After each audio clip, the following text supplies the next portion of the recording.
Hey guys, I'm Anu Prajapati and today in this video we'll discuss about the book Gulliver's Travels, which is written by Jonathan Swift. And in this video we'll discuss about the book 1 of Gulliver's Travels. Before this video I have already uploaded introduction to the author and introduction to this book or novel Gulliver's Travels. If you guys haven't watched that video, then I'll give the link of that video in the description box. Make sure to watch that video first, because if you'll clear with the introduction or background, then you'll able to understand this book in a better way. As I told you in the introduction that this Gulliver's Travels has 4 books or 4 parts. So in this video we'll discuss about the book 1, which is about his voyage to Lilliput. So in this book we'll discuss about Gulliver's voyage to Lilliput, how he reached there, what happened to him when he reached there. All these things we are going to discuss here. So without any further delay, let's discuss about this book 1, A Voyage to Lilliput. So guys, Gulliver's Travels is a long book which has 4 parts or 4 books. As I told you कि जो Gulliver's Travels है इस book के 4 parts हैं. First part begins with the description of Lamel Gulliver, third sons of the 5 sons of a small landowner in Nottinghamshire. So ये book start किस तरीके से होती है? Lamel Gulliver is the complete name of character Gulliver. So Lamel Gulliver के description के साथ ये book start होती है और Lamel Gulliver के जो father हैं उनके 5 बेटे हैं. Gulliver उनमें 3rd नंबर पर आता है. When he was 14, sent to college in Cambridge, stayed there for 3 years for study. तो जब गलीवर 14 years का होता है उसे कैम्ब्रिज भेज दिया जाता है उसकी फर्दर स्टडीज़ के लिए, और वो वहाँ पर 3 years तक रहता है और अच्छे से पढ़ाई करता है. Then he served as an apprentice to an eminent surgeon in London, stayed there for 4 years. तो यहाँ पर वो 14 का था जब वो जाता है कैम्ब्रिज और 3 साल वहाँ पढ़ाई करता है. It's mean now he is 17 years old. Then वो एक सर्जन होता है, उसके पास एज एन अप्रेंटिस वर्क करता है और वहाँ पर वो 4 years के लिए रहता है. It's mean Gulliver is of 21 years now. Then sent to Leyden, studied medicine there for 3 years. उसके बाद वो लेडन चला जाता है और वहाँ पर 3 साल के लिए पूरा मेडिसिन की पढ़ाई करता है. इट्स मीन अब वो 24 years का हो चुका है. After completing his medical studies, he went on a couple of voyages as it was his ambition to do a lot of traveling. So, Gulliver is 24 years now. अब वो 24 साल का हो चुका है, उसकी मेडिकल की पूरी पढ़ाई कंप्लीट हो जाती है और अब वो बहुत सारे voyages करता है क्योंकि उसको ट्रैवलिंग का बहुत ज़्यादा शौक है. He is fond of traveling. Then he decided to set in London and practice medicine. उसके बाद वो डिसाइड करता है कि वो लंदन में पूरा अच्छे से सेटल हो जाएगा और वहाँ पर मेडिसिन का अपना वर्क और बिजनेस जो भी है वो करेगा. देन ही मैरी उसके बाद वो मैरी से शादी कर लेता है. Gulliver's medical practice was not going on well. He took upon a surgeon's job on ship which was to make a voyage to the south sea. So Gulliver की जो ये मेडिकल की प्रैक्टिस थी कुछ खास अच्छी चल नहीं रही थी, तो जो गलीवर है ये अब एक सर्जन की जॉब ले लेता है एक शिप में, और ये शिप कहाँ पर जा रही है? साउथ सी की साइड जा रही है, जिसमें गलीवर ने अभी एक वर्क पकड़ा है, काम लिया है. The ship was called antelope. तो जिस शिप में ये ट्रेवल कर रहा है उसका नाम है Antelope. And this ship was commanded by captain William Pritchard. William Pritchard इस शिप को कमांड कर रहे हैं. It was sailing from Bristol on 4th May 1699. तो ब्रिस्टल से विच इज इन इंग्लैंड ये शिप निकलती है 4 मई 1699 को. At first the voyage seem to be prosperous. शुरू में तो ऐसा लगता है कि ये जो वॉयज है बड़ा ही वंडरफुल और प्रोस्पेरस बढ़िया होने वाला है. But soon afterwards the ship was overtaken by a violent storm and it got wrecked. पहले तो लगता है कि वॉयज बड़ा ही प्रोस्पेरस होने वाला है, बट उसके बाद एक बहुत ही भयंकर सा तूफान आ जाता है और शिप उसकी चपेट में आ जाती है. While most of the sailors perished in the sea, जो बहुत सारे सेलर्स हैं वो बह जाते हैं उसके अंदर, डूब जाते हैं सी के अंदर. But somehow Gulliver survived and was able to swim ashore. किसी तरीके से गलीवर बच जाता है और वो स्विम करके समुद्र किनारे पर पहुंच जाता है, बट ही डजंट नो कि वो पहुंचा कहाँ है.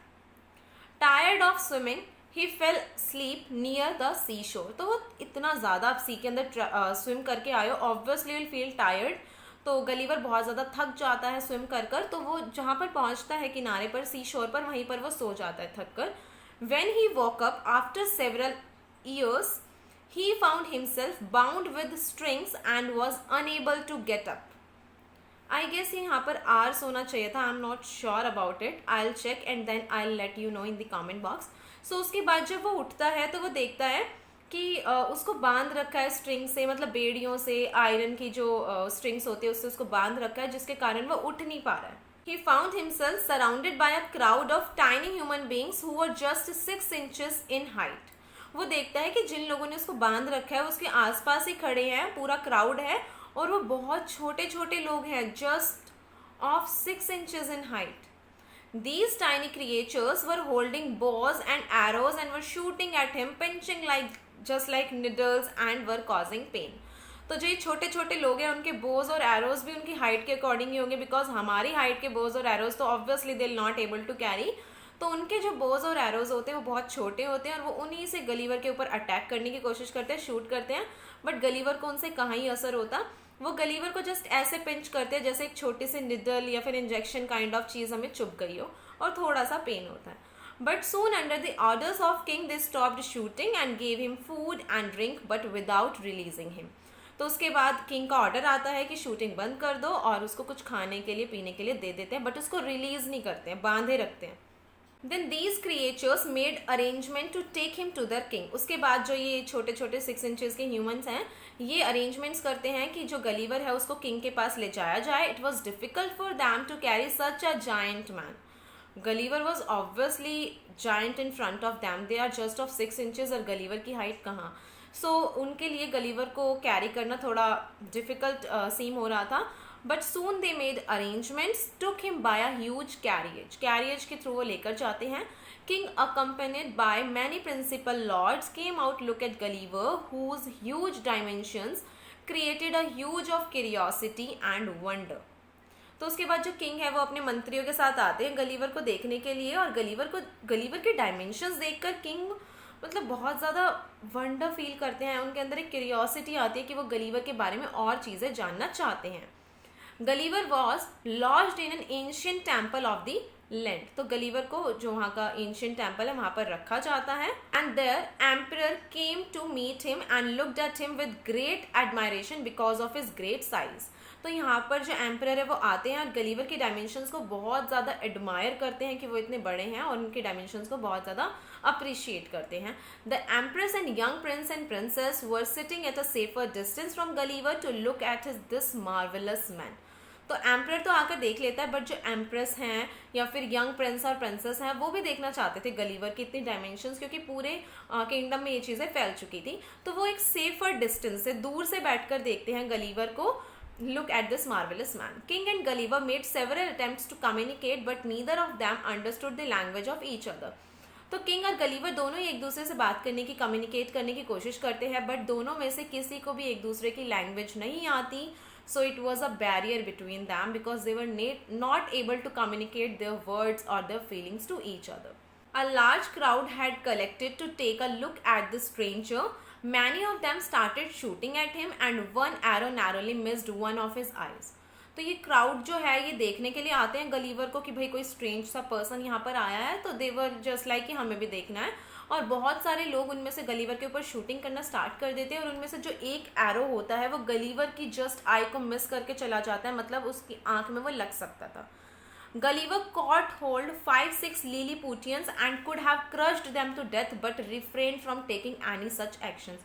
तो गलीवर क्या करता है, उन्हें अपने हाथ में मतलब ऐसे उठा लेता है, पकड़ लेता है 5-6 लोगों को एक ही साथ में अपनी हैंड में होल्ड कर लेता है. मतलब वो इतने छोटे छोटे तो ऑब्वियसली गलीवर के लिए उनको होल्ड करना बहुत ईजी था. वो 5-6 लोगों को एक बार में पकड़ लेता है और वो चाहता तो उन्हें ईजिली क्रश कर सकता था, बट उसने ऐसा कुछ एक्शन लेना सही नहीं समझा. And his leniency was greatly appreciated. इस चीज़ की बहुत तारीफ हुई.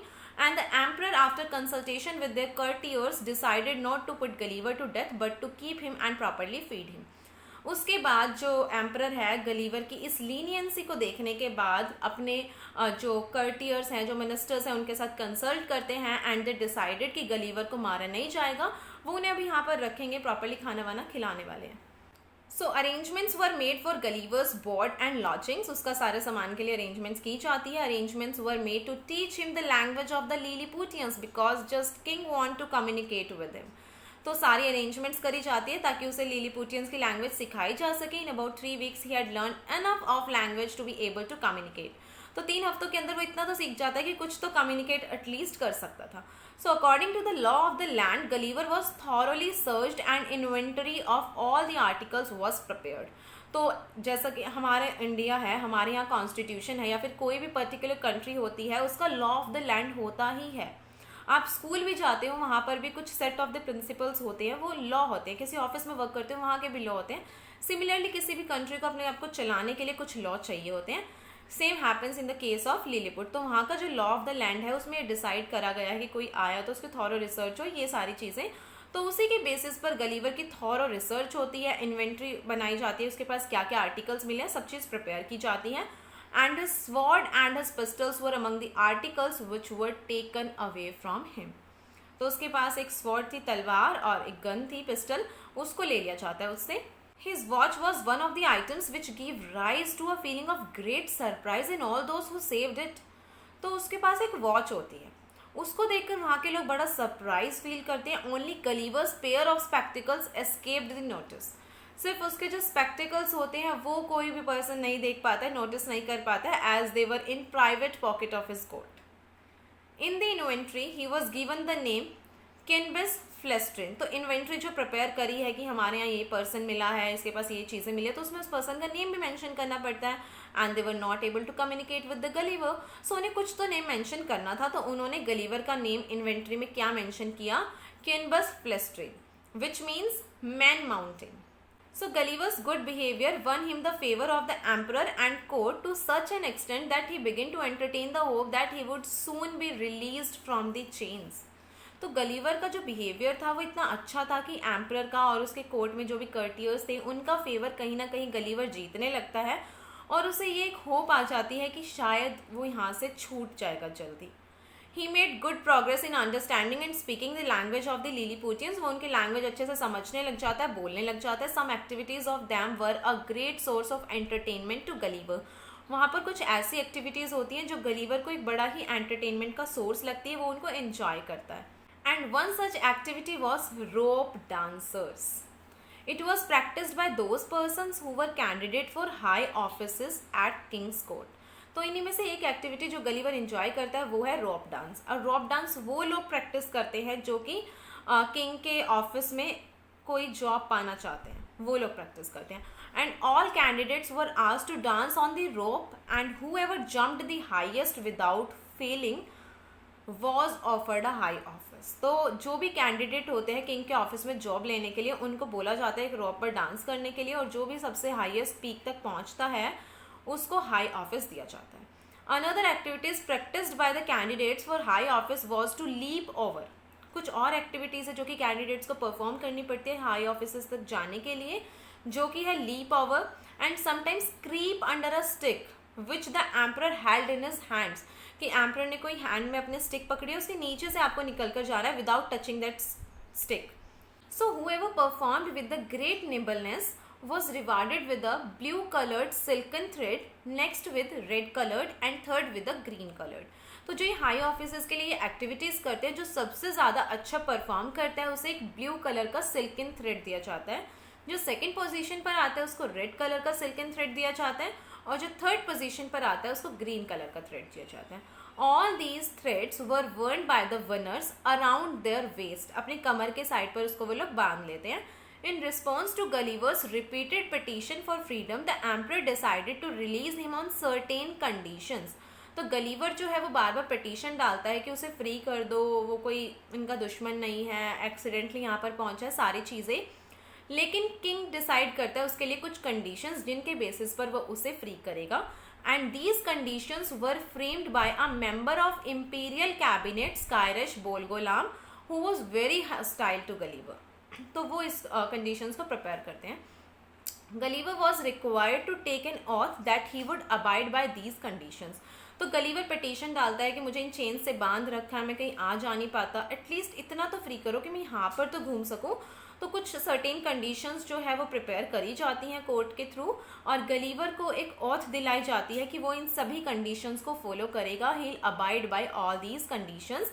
And emperor decided that Gulliver would be allowed a quantity of meat and drink. और गलीवर के लिए कुछ क्वांटिटी डिसाइड करी जाती है जितना उसको मीट और ड्रिंक दी जाएगी. और कितनी क्वांटिटी उसके लिए डिसाइड करी जाती है, विच इज़ सफिशियंट फॉर 1728 लिलीपुटियंस। 1728 लिलीपुटियंस जितना मीट और ड्रिंक कंज्यूम करते हैं उतना गलीवर के लिए दिया जाएगा, according to calculated by emperor's mathematics. After being released from captivity, Gulliver sought the emperor's permission to go around the metropolis Milando. तो अब गलीवर को फ्री कर दिया है चेन से और वो कहीं पर भी घूम सकता है, मतलब लिलीपुट में। तो उसको जब इन कैप्टिविटी बंदिशों से आज़ादी मिल जाती है, गलीवर जाता है एम्परर के पास और उनसे परमिशन लेता है कि वो मेट्रोपोलिस सिटी है एक मिलैंडो, वहाँ पर विजिट करना चाहता है, and permission was granted to him. Proclamation was made people should keep away from Gulliver's route in order to avoid being crushed by mountain men. तो प्रोक्लेमेशन की जाती है, नोटिस छपवा दिए जाते हैं, अनाउंसमेंट कर दी जाती है कि गलीवर का जो रूट है उसमें लोग आने से बचे, अदरवाइज वो उसके पैर के नीचे क्रश हो सकते हैं। Gulliver found town was capable of holding 500,000 people. तो गलीवर जब मिलैंडो जाता है वो देखता है यहाँ पर लगभग 500,000 पीपल रह सकते हैं। कंसिस्टेड ऑफ 3-5 स्टोरेज, और जो हाउसेज हैं, हाउसेज कंसिस्टेड ऑफ 3-5 स्टोरेज, 3 या 4-5 मंजिलों के घर बने हुए हैं। Shops and markets were well stocked. Emperor's palace was situated in the centre of the city, और जो एम्परर का पैलेस है वो सिटी के जस्ट सेंटर में सिचुएटेड है। Gulliver was able to catch the glimpse of the empress and the young prince and princess who were watching him through their windows. तो Gulliver जो है वो देखता है कि एम्परस, यंग प्रिंस और प्रिंसेस अपने विंडोज से गलीवर को देख रहे हैं।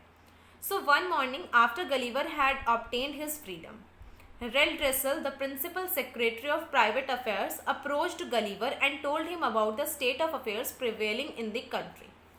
तो एक दिन क्या होता है, गलीवर को जब आज़ादी मिल जाती है उसके बाद वो ऐसे ही घूम रहा होगा, तो Reldresal is a name of the person who is the principal secretary of private affairs of Lilliput.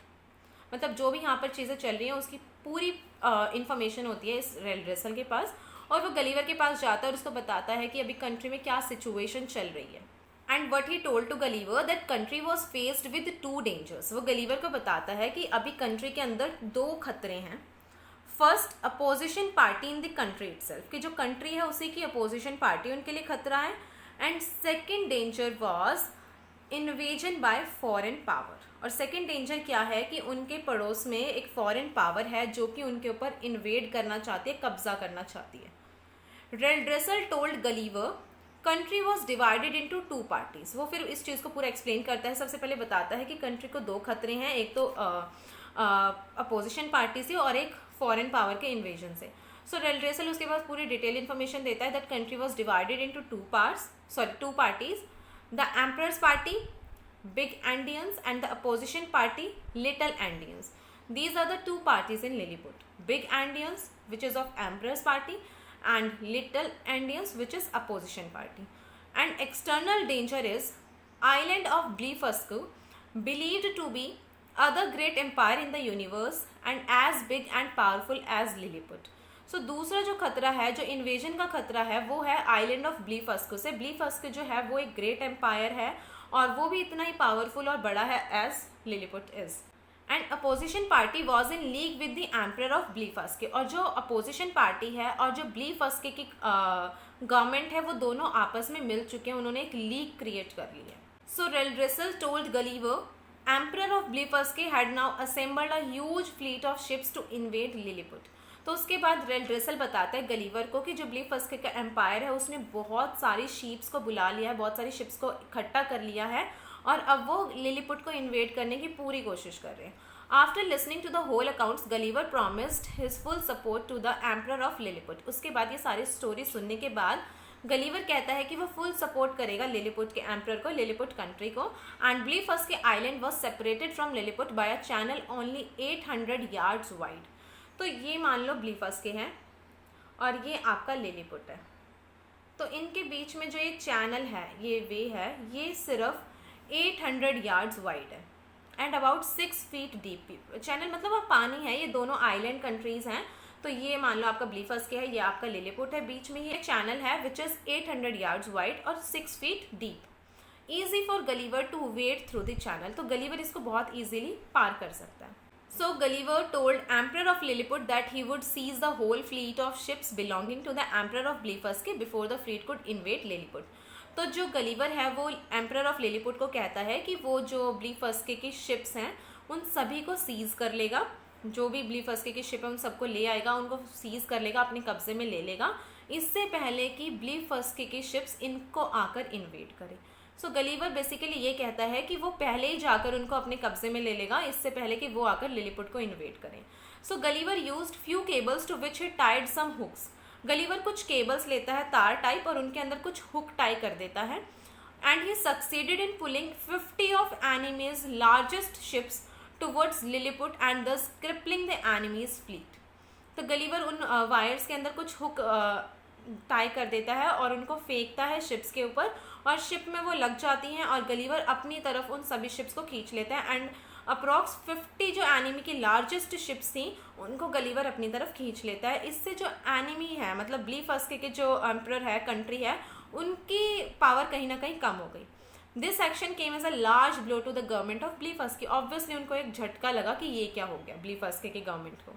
So Emperor delighted with Gulliver's achievement and conferred on Gulliver the highest title of honor which existed in Lilliput. तो जो emperor of Lilliput है वो इससे बहुत खुश होता है और गलीवर की अचीवमेंट को बहुत ज़्यादा प्रेज करता है और उसको हाईएस्ट टाइटल ऑफ ऑनर जो है लिलीपुट का वो देता है, उससे कन्फर करता है। Emperor expected Gulliver to continue doing damage to the armed forces of Blefuscu and to destroy the empire completely so that he could rule the conquered people through a viceroy. तो अब देखो Lilliput के जो emperor हैं उनकी Gulliver ने help करी, but अब उनकी एक्सपेक्टेशंस गलीवर से बढ़ती जा रही है और वो गलीवर से ये एक्सपेक्ट करते हैं कि गलीवर जो है वो ब्लीफस्के की गवर्नमेंट को, वहाँ की आर्म्ड फोर्सेस को कंटिन्यू डैमेज पहुँचाता रहे, उनको कम्प्लीटली डिस्ट्रॉय कर दे ताकि एम्परर ऑफ लिलीपुट इन्वेड कर ले ब्लीफस्के को और वहाँ को रूल करे, उस एरिया को लिलीपुट का जो एम्परर है वही रूल करे थ्रू अ वाइसरॉय। अब उसकी एक्सपेक्टेशंस इतनी ज़्यादा बढ़ती जा रही हैं। As Gulliver was not in favour of causing so much destruction to the enemy, emperor became cool towards him. तो गलीवर इतना ज़्यादा किसी को भी हार्म या डिस्ट्रक्शन नहीं पहुंचाना चाहता था, सो ही डिक्लाइन। और इससे जो लिलीपुट का एम्परर है वो कहीं ना कहीं गलीवर के लिए उसका बिहेवियर, उसका पर्सपेक्टिव चेंज हो जाता है। As the government of Blefusci had signed a peace treaty with the Emperor of Lilliput, Gulliver expressed a desire to go and meet the Emperor of Blefusci। तो उसके बाद क्या होता है, गलीवर जब मना कर देता है कि वो इतना डिस्ट्रक्शन नहीं करने वाला और सारी चीज़ें हो जाती हैं, तो गवर्नमेंट ऑफ ब्लीफस्के और गवर्नमेंट ऑफ लिलीपुट इन दोनों के एम्परर के बीच में एक ट्रीटी साइन होती है, पीस ट्रीटी साइन होती है कि शांति से रहेंगे जो भी चीज़ें हैं। And Gulliver expressed a desire to go and meet the emperor of Blefuscu. उसके बाद जो गलीवर है वो कहता है कि उसको एक बार ब्लीफस्के जाना है, वहाँ के एम्परर से मिलना है। Emperor gave oral permission. तो जो लिलीपुट का एम्परर है वो उसको ऑरल परमिशन तो दे देता है, but soon emperor became prejudiced against Gulliver because Flimnap and Bolgolam were able to convince the emperor that Gulliver's friendliness toward the monarch of Blefusci would mean his withdrawal of support from Lilliput। तो जब Gulliver अपनी desire बताता है कि उसको एक बार ब्लीफस्के जाना है तो एम्परर ऑफ लिलीपुट परमिशन दे देता ओरली, बट एक रिटन परमिशन की ज़रूरत पड़ती है। बट वो रिटन परमिशन देता इससे पहले ही एम्परर ऑफ लिलीपुट के जो कर्टियर्स हैं फिल्मनैप और बोलगोलाम, ये दोनों किंग के माइंड में इतनी ज़्यादा चीज़ें भर देते हैं, उसको गलीवर के अगेंस्ट पूरा प्रेजुडाइज कर देते हैं कि गलीवर अगर ब्लीफस्के गया तो उसकी फ्रेंडलीनेस वहाँ के एम्परर से बढ़ जाएगी और वो हमारे लिए डेंजर पैदा कर सकता है। As common height of Lilliputians was about 6 inches only. There was an exact proportion in all animals as well as trees and plants. तो यहाँ तक तो हमने पढ़ा जो चीज़ें चल रही थी। अब यहाँ पर कुछ चीज़ें बताई गई हैं कि वहाँ का एनवायरनमेंट कैसा है, चीज़ें कैसी हैं।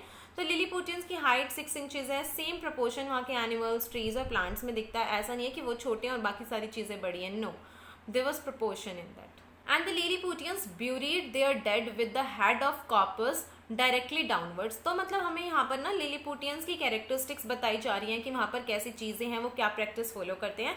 तो लिलीपुटियंस जब ब्यूरी करते हैं, कोई मर जाता है, जब उसको दफनाते हैं तो वो क्या करते हैं, head of the corpses directly downwards.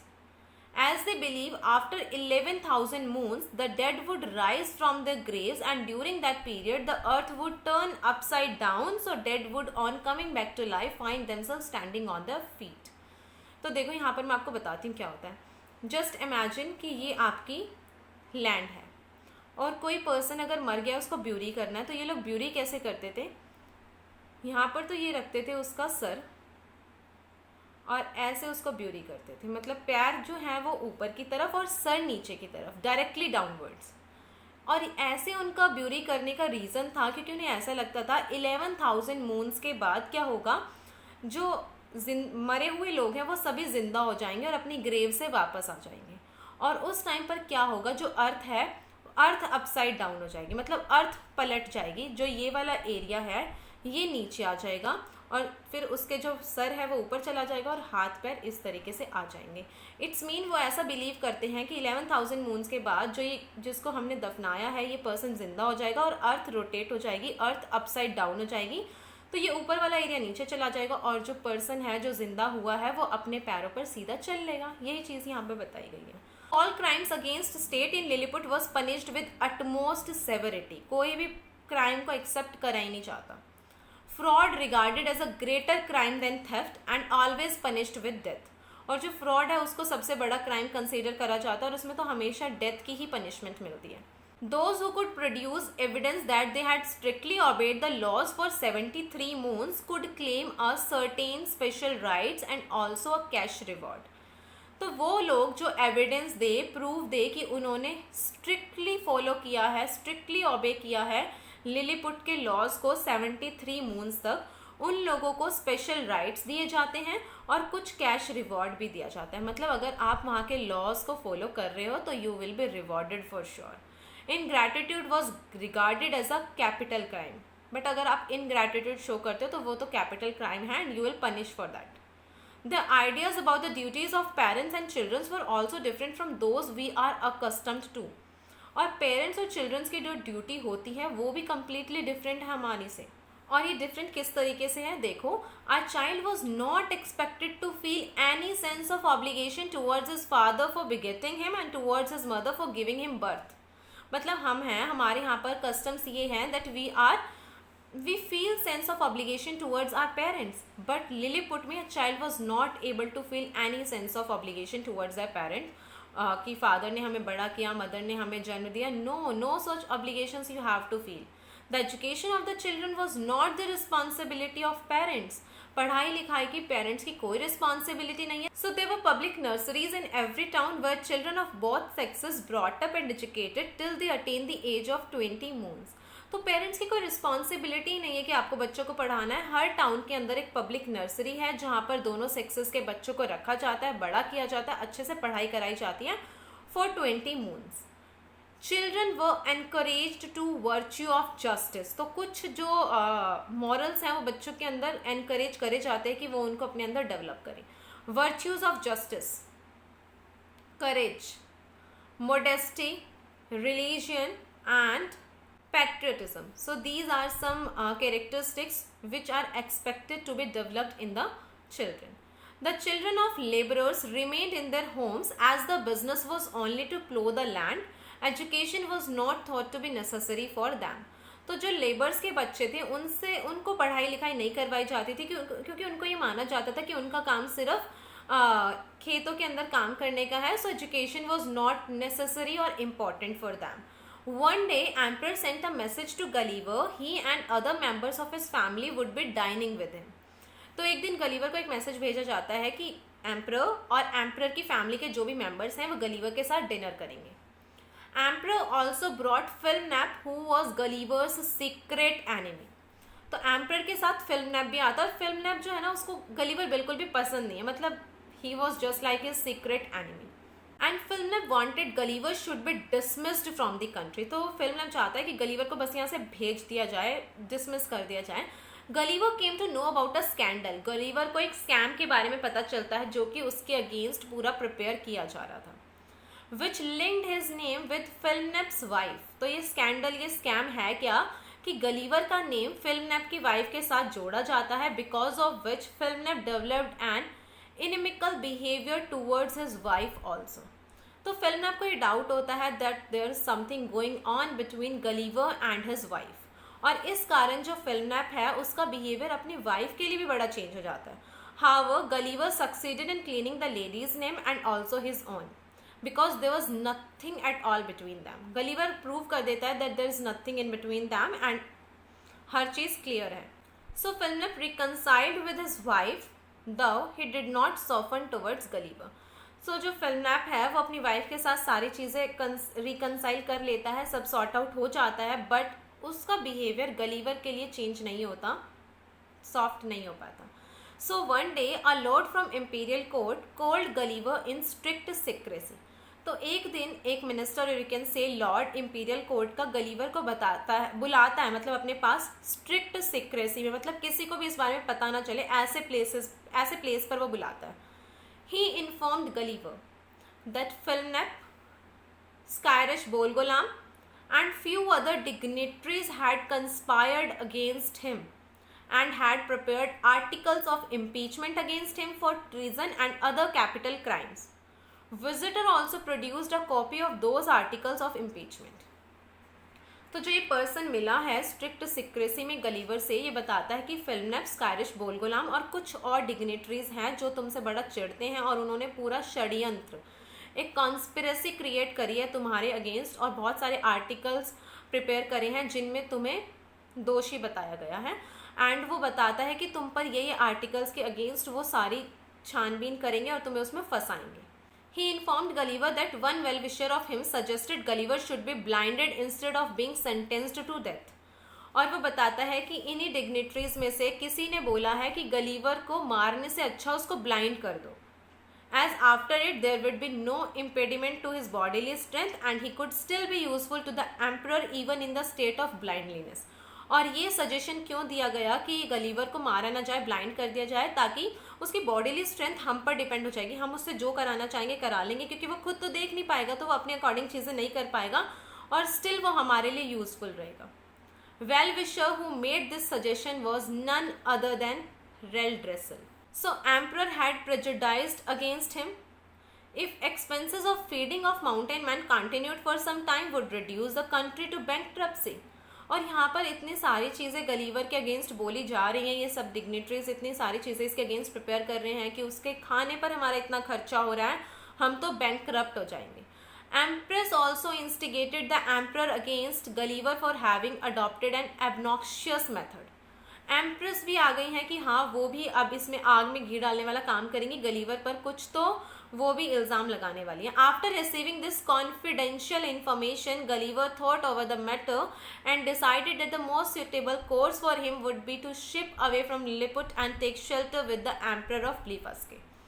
सो ये कॉन्फिडेंशियल इंफॉर्मेशन गैदर करने के बाद गलीवर को दिमाग आता है और वो सोचता है कि यहाँ से निकलने में ही उसकी भलाई है और उसको यहाँ से निकलकर ब्लीफस्के के एम्परर के यहाँ पर रहना चाहिए थोड़ा टाइम, जब तक उसको कुछ और सजेशन या कुछ और उसके दिमाग में नहीं आता वो यहाँ से कैसे निकले, तब तक उसको ब्लीफस्के के एम्परर के यहाँ पर रहना चाहिए। Indeed he could do a lot of destruction in Lilliput. Obviously we know that कि जो गलीवर है वो बहुत सारा डिस्ट्रक्शन कर सकता है, इवन एम्परर को ही मार सकता है, but he did not wish to violate the vow which he had taken to remain loyal to the emperor. but वो promise नहीं तोड़ना चाहता जो उसने emperor के लिए loyal रहने का लिया था।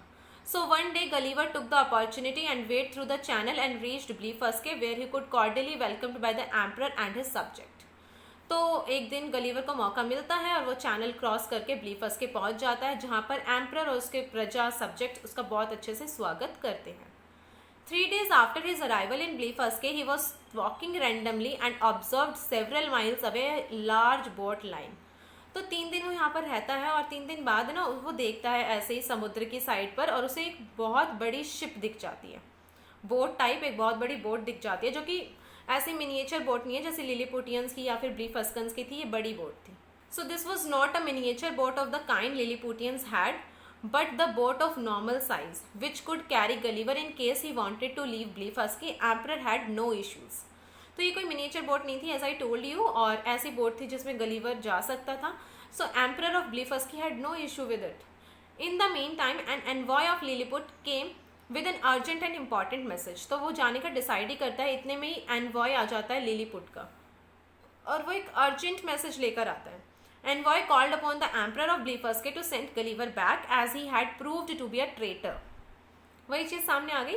तो जो एनवॉय होता है वो आता है ब्लीफर्स के एम्परर के पास और उसको बोलता है कि गलीवर को हमें वापस कर दो because he had proved to be a traitor. So Gulliver told emperor that he should leave for home instead of bone of contention between them. तो गलीवर एम्परर को बोलता है कि मैं अपने घर जाना प्रेफर करूंगा, आप दोनों के बीच में बोन ऑफ कंटेंशन बनने का मुझे कोई शौक नहीं है। Specially when he had found a large boat that could carry him, उसे ऐसी बोट मिल गई है जिसमें वो बैठकर जा सकता है, तो why would he miss that opportunity? In about a month, when Gulliver made all the preparation to leave, Emperor and the royal family came out to bid him farewell. तो एक महीने तक वो अपनी सारी चीज़ें रख वख लेता है, प्रिपरेशन कर लेता है जाने की, और फिर रॉयल फैमिली और एम्परर और जो भी लोग होते हैं वो उसको विदाई देने, फेयरवेल देने के लिए आते हैं। Emperor presented Gulliver with a large number of gold coins.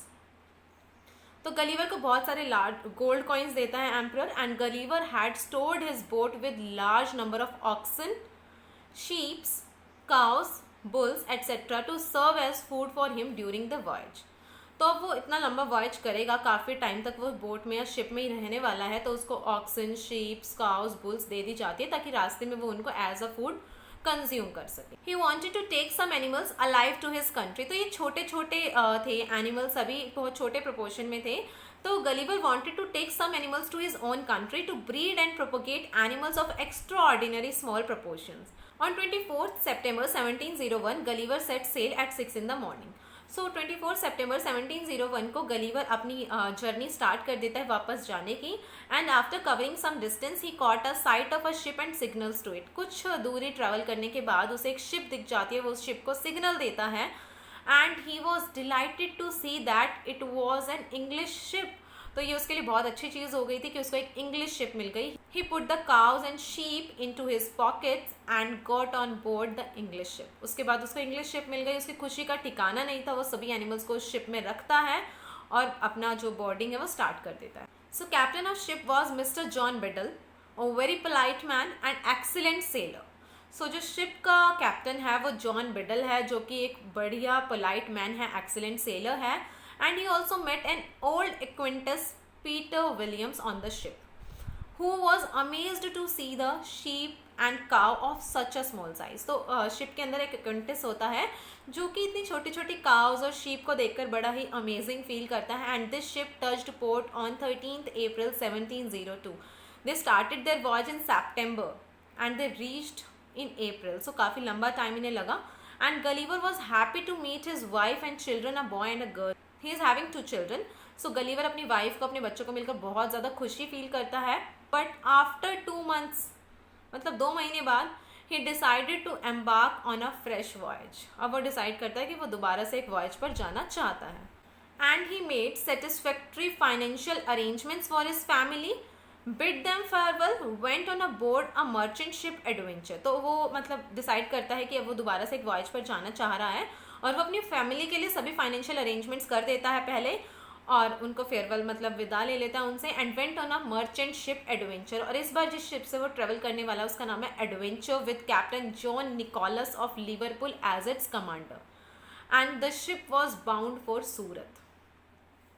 और जो ये शिप सूरत के लिए निकलती है, ये कहाँ पहुँचेगी वो हम देखेंगे बुक 2 में, क्योंकि देखो जो बुक 1 थी इसमें जो शिप थी वो जाती है साउथ सी के लिए, बट वो पहुँच कहीं और ही जाती है। सो इसी तरीके से अब ये शिप जाएगी सूरत के लिए, and where it will reach will see it in book 2. So that's all about book 1. I hope आपको ये जो बुक 1 है अच्छे से क्लियर हो गई होगी, and still if you guys are having any doubt, question और query, then you can ask me in the comment box. Also you can contact me on Instagram, Facebook page and WhatsApp. You can let me know on which topics you want the next video to. I hope आपको ये video पसंद आई होगी। Video पसंद आई तो video को like करें, comment करके बताएं कैसी लगी, अपने फ्रेंड्स के साथ ज़रूर शेयर करें, and do subscribe to my channel. मिलते हैं नेक्स्ट वीडियो में। Bye bye.